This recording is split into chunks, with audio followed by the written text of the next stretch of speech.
ठरलं तर मग या मालिकेच्या येणाऱ्या भागामध्ये एक जबरदस्त ट्विस्ट आपण आता पाहणार आहोत. तर सायलीने अर्जुनसाठी शॉर्ट्स ड्रेस घातलेला असतो आणि तोच ड्रेस मागवल्यानंतर अस्मिता आता याच ड्रेससाठी खूप मोठा कांगावा करत सुभेदारांच्या घरात मोठा तमाशा घालणार असते. परंतु त्याचवेळी अर्जुन आता सायलीची ढाल बनणार असतो, तर पूर्णाची सायलीला शिक्षा देणार असते. तर किल्लेदारांच्या घरी मात्र प्रियाने आता नागराजवरतीच उलटा गेम खेळलेला असतो.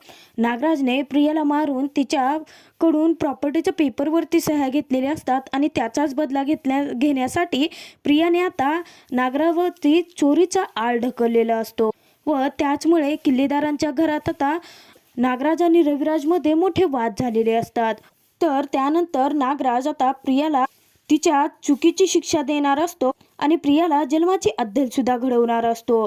तर आता अस्मिताने सायलीच्या त्या वन पीस ड्रेसवरून सुभेदारांच्या घरात मोठा तमाशा घातल्यानंतर अर्जुन सायलीची साथ कशी देणार व त्यानंतर चिडलेली पूर्णा जी आता सायलीला शिक्षा करणार की अर्जुनच आता सायलीला वाचवणार.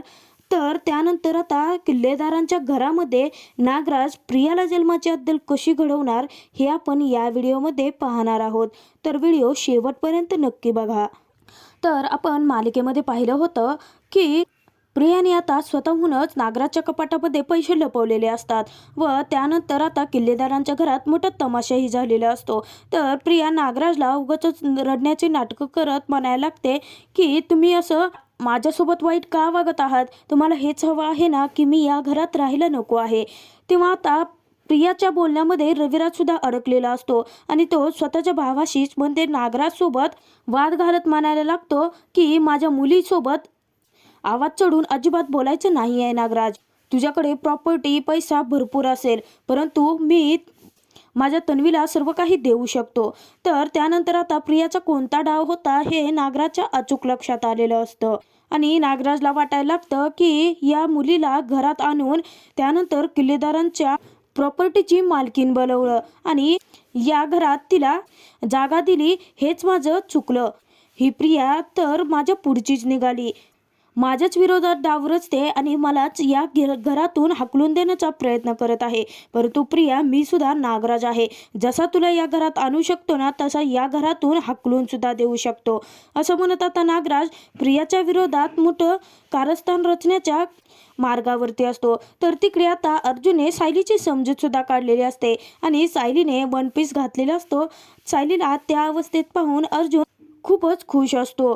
सायलीने हे सर्व काही अर्जुनसाठी केलेलं असतं, कारण सायलीचा हा गैरसमज झालेला असतो की कदाचित मन्यासारख्या मुली अर्जुनला आवडत असतील. परंतु सायलीचा हा मोठा गैरसमज अर्जुनने दूर केलेला असतो आणि तिला सांगितलेलं असतं की तुम्ही खूप सुंदर आणि गोड आहात, कोणीही तुमच्या प्रेमात पडू शकतो, त्यासाठी तुम्हाला असं काहीतरी करायची गरज नाही आहे.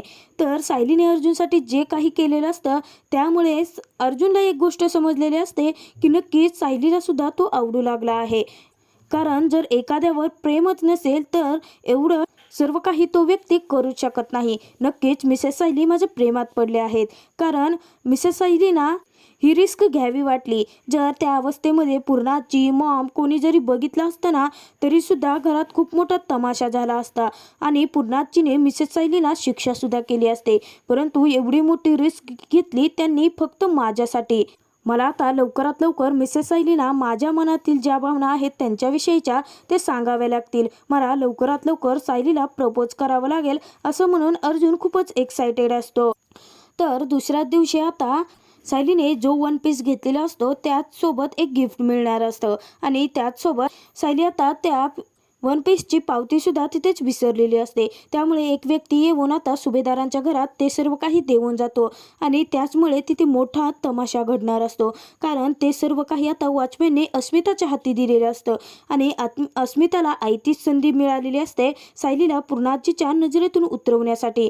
कारण प्रतापला सोडवल्यानंतर सायलीने जे काही केलेलं असतं त्यामुळे पूर्णाची सायलीचं कौतुकच करत असते आणि हे अस्मिताला बघवलेलं नसतं. त्यामुळे सायली तिला आता पूर्णाचीच शिक्षा देऊ शकते आणि चांगली संधी सापडली आहे, आता ही वाया कशी घालवायची असं म्हणत अस्मिता खुश होते आणि त्यानंतर मोठा कांगावा करत घरात येते. तर अस्मिताला कल्पनामध्ये काय झालं आहे आता तुला आरडाओरडा करायला. तेव्हा अस्मिता म्हणते, पूर्णाची तुला माहिती आहे का की सायलीने शॉपिंगवरती खूप सारे पैसे उडवले आहेत. तेव्हा कल्पना म्हणते की अगं अस्मिता, आत्तापर्यंत या सर्व गोष्टी करण्यासाठी तू किती पैसे उडवले आहेत ना, हे आम्हाला चांगलं माहिती आहे. मग सायलीने आज तिला हवी असणारी एखादी वस्तू घेतली म्हणून काय फरक पडतोय? तेव्हा अस्मिता म्हणते की मॉम, तुझ्या लाडक्या सुनेने काय पराक्रम केले आहेत तुला माहिती आहे का? अगं पूर्णाची, सायलीने वन पीस घेतला आहे आणि असली कपडे तर तुला चालत नाहीत ना, मग तिने हा वन पीस स्वतःसाठीच घेतला असणार आहे ना घालण्यासाठी. सायलीला आता आपण खूप सारी मोकळीक देतोय ना, म्हणून ती आता आपल्या मनाविरुद्ध काही करायला लागले आहे. तिला आता वेळीच आवर घाल पूर्णाची, नाहीतर ती असे काही गुण उधळेल आणि आपल्या सुभेदारांची इज्जत सुद्धा घालवेल. तर आता पूर्णाची सुद्धा खूपच चिडलेली असते. तर पूर्णाची कल्पनाला म्हणते की कल्पना, तुझ्या सुनेला आत्ताच्या आत्ता खालती बोलव. तर आता कल्पना सायलीला हाक तर मारते, तेव्हा अर्जुन आणि सायली खालती आलेले असतात. तर पूर्णाची आता सायलीला ते आलेलं गिफ्ट आणि पावती दाखवत म्हणायला लागते की हे सर्व काय आहे. तेव्हा सायलीला तिथे काय घडलंय हेच माहिती नसतं, त्यामुळे सायली म्हणते मला नाही माहिती. तेव्हा अस्मिता लगेचच पुढे येते आणि म्हणायला लागते, तू काल जो वन पीस मागवलं होतं ना, त्यासोबत एक गिफ्ट मिळालं होतं आणि ते गिफ्ट तू विसरली होती. ते आज आमच्यापर्यंत पोहोचलं. तू काय गुण उधळतेस ना, ते तरी आम्हाला कळलं. तेव्हा सायलीला आणि अर्जुनला मोठा धक्काच बसलेला असतो. तर चिडलेली पूर्णाची आता सायलीला म्हणायला लागते की तुला हवं तसं वागण्याची मोकळीक दिली म्हणजे तुझी कुठलीही थेरं आम्ही सहन करणार नाहीत आणि ही असली कपडे या घरात परत चालणार नाहीत. आणि जर परत तू जर असं काही वागलीस आणि हे जर आमच्या लक्षात आलं किंवा तू जर लपून छपून हे सर्व काही थेरं केलीस ना, तर मी यापुढे तुला माफ नाही करणार सायली. तेव्हा सायली मान खाली घालून उभी असते. तर पूर्णाची चिडली आहे आणि त्यानंतर पूर्णाची सायलीला शिक्षा देऊ शकते ही गोष्ट अर्जुनच्या लक्षात आलेली असते. तर पूर्णाजी म्हणते, काय आहे ना, तू माझ्या प्रतापला सोडवलं, स्वतःचा जीव धोक्यात घालून त्याच्यासाठी पुरावे मिळवले, म्हणून मी तुझं कौतुक केलं, तुला त्यानंतर भेटवस्तू पण दिली. पण याचा अर्थ असा नाही की तू जे काही गुण उधळशील ते सर्व काही आम्ही सहनच करायचे. इतक्यातच अर्जुन म्हणतो, एक मिनिट. अगं पूर्णाजी, तुम्ही ज्या गिफ्टबद्दल बोलत आहात ना, खरं तर ते सर्व काही मी केलं होतं. तेव्हा सर्वांना मोठा धक्काच बसतो, कारण अर्जुन आता सायलीची बाजू घेऊन बोलत असतो. तर अर्जुन म्हणायला लागतो की काय आहे ना पूर्णाजी, हा वन पीस मी सायलीसाठी मागवला होता. मी ॲक्च्युली तुम्हाला सांगायचं विसरलो, म्हणजे मी सांगितलं नाही, कारण सायलीने हा काही वन पीस बाहेर वगैरे नाही ना घातला, माझ्यासाठी फक्त तो तिने रूममध्ये घातला होता. त्यानंतर माझी बायको मॉडर्न राहिल्यानंतर कशी दिसते हे मला बघायचं होतं. हो ना बायको, असं म्हणत अर्जुन आता सायलीच्या खांद्यावरती हात ठेवतो. तर सायलीला तो इशारे करून सांगत असतो की हे सर्व काही असंच घडलं आहे असं सांगा. तर कल्पना म्हणते, परंतु अर्जुन, हे सर्व काही तू आम्हाला आधी सांगायला हवं होतंस ना. तर अर्जुन म्हणतो, एक मिनिट मॉम, मागच्या वेळी सुद्धा मी सायलीसाठी हनीमूनला जाताना काही शॉपिंग केली होती, तेव्हा सुद्धा अस्मिता ताईने असाच कांगावा केला होता ना वन पीस पाहून, आणि आताही ते तेच करत आहे. आणि मला एक सांग अस्मिता ताई, सायली तो वन पीस घालून कुठे बाहेर फिरले आहे का? तिने माझ्यासाठी फक्त तो रूममध्ये घातला होता आणि उगाचच हे सर्व काही असं मोठ्याने तमाशा करायची काही गरज नाही आहे. आणि पूर्णाजी, तू सायलीला एवढं बोलत आहेस ना, सायलीने कोणतीही चूक केलेली नाही आहे, कारण हे सर्व काही मी केलं होतं. मी सायलीसाठी तिच्या नावानेच शॉपिंग केली होती, कारण मला सायलीला गिफ्ट द्यायचं होतं. तर अर्जुन आता मुद्दाम सायलीला जवळ घेतो आणि म्हणायला लागतो, पूर्णाची, तुला माहिती आहे का, माझी बायको या मॉडर्न अवस्थेत सुद्धा किती हॉट दिसते हे मला बघायचं होतं, आणि माझी क्यूट बायको खरंच खूप छान दिसते. हो ना बायको, असं म्हणत अर्जुन आता सायलीकडे पाहत हसायला लागतो. तर आता पूर्णाजी म्हणते की झालं, ह्याचं बायको बायको करणं सुरूच झालं, तुला ना बोलणंच अवघड आहे अर्जुन. तेव्हा अर्जुन म्हणतो, मग काय तर पूर्णाजी, सगळ्या चुका तुम्हीच करता ना, आता अस्मिता ताईला एवढा मोठा कांगावा काय करायची काय गरज आहे? जे काही घडलं होतं ते आमच्या रूममध्ये घडलं होतं ना, आता काय आमच्या रूममध्ये जे घडतंय ते आम्ही बाहेर आणायचं आणि तुम्हाला सांगायचं का?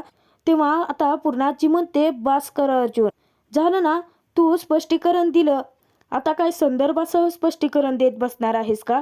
असं म्हणून आता पूर्णाजी तो विषय टाळते आणि तिथे अस्मिता चांगलीच तोंडावर पडलेली असते, कारण ऐनवेळी अर्जुनने सायलीची बाजू सावरलेली असते. तर तिकडे आता किल्लेदारांच्या घरामध्ये चिडलेला नागराज प्रियाला जाब विचारण्यासाठी गेलेला असतो आणि तो म्हणायला लागतो, हे सगळं तू मुद्दाम केलंस ना, मुद्दाम तू दादाच्या मनामध्ये माझ्याविषयी विष पेरतेस ना? हे बघ प्रिया, मी खरंच खूप डेंजर माणूस आहे आणि तू माझ्या वाकड्यात जाण्याचा प्रयत्नही करायचा नाहीस हा. नाहीतर तू कशी गायब होशील आणि या जगातून या घरातून कुठे निघून गेली आहेस ना याचा थांगपत्ता सुद्धा मी लागू देणार नाही. त्यावरती प्रिया म्हणते की ही डायलॉग बाजी आहे ना ती दुसरीकडे जाऊन करायची. मी प्रिया आहे. त्या दिवशी कारण असताना तुम्ही मला मारून माझ्याकडून प्रॉपर्टीच्या पेपरवरून सह्या करून घेतल्या ना, असंही मी सह्या देणारच होते. ती प्रॉपर्टी शेवटी तुमचीच होती ना, मग मला मारायची काय गरज होती? आणि खरंच हे मी सर्व काही बदला घेण्यासाठीच केलं होतं. तर नागराज म्हणतो प्रिया स्वतःच्या लायकीत राहायचं, जास्त फडफड केलीस ना तर बघ मग. तेव्हा प्रिया म्हणते की काय आहे ना, तुमचं सगळं जे आहे ना ते सर्व काही माझ्यावरती अवलंबून आहे. कारण तुम्ही मला खोटी तन्वी बनवून किल्लेदारांच्या घरात तरी आणलं, परंतु तुमचे धागेदोरे, त्यानंतर लपवलेल्या सगळ्या गोष्टी, केलेली मोठी कांड हे सर्व काही मला माहिती आहे आणि याची एकमेव साक्षीदार आहे मी. जर तुम्ही पुन्हा माझ्या वाट्याला गेलात किंवा मला जर काही दगाफटका करण्याचा प्रयत्न जरी केला ना तर तुमची डायरेक्ट जेलमध्ये रवानगी होईल. तेव्हा चिडलेला नागराज प्रियाला म्हणतो काय धमकी देतेस का तू? जर असली धमकी दिली किंवा तू जर माझ्या विरोधात कारस्थान करण्याचा प्रयत्न जरी केला ना तर तुला जिवंतही सोडणार नाही. तेव्हा प्रिया म्हणते की आत्तापर्यंत तुमचा कुठला प्लॅन सक्सेस झाला आहे? ती सायली म्हणजे खरी तन्वी, तिला, तिच्या आईला, तिच्या वडिलांना मारण्याचा प्रयत्न केला, परंतु काय झालं? सगळे प्लॅन तुमचे आत्तापर्यंत फसलेच आहेत ना. आणि हे बघा, जर तुम्ही मला त्रास देण्याचा प्रयत्न केला किंवा स्वतःच्या ताटाखालचं जर मांजर बनवण्याचा प्रयत्न केला ना तर या गाठ माझ्याचे आहे हे लक्षात ठेवायचं. तुमचं सर्व काही येऊन माझ्याच पाशी थांबतं आणि माझ्याशिवाय तुमच्या एकही गोष्ट घडूच शकत नाही हे माझ्या चांगलंच ध्यानात आलं आहे. आणि जर तुम्ही जास्त फडफड करायला लागलात ना तर मग मी काय करेन हे तुम्ही बघतच राहा. असं म्हणून प्रिया आता तिथून निघून जाते.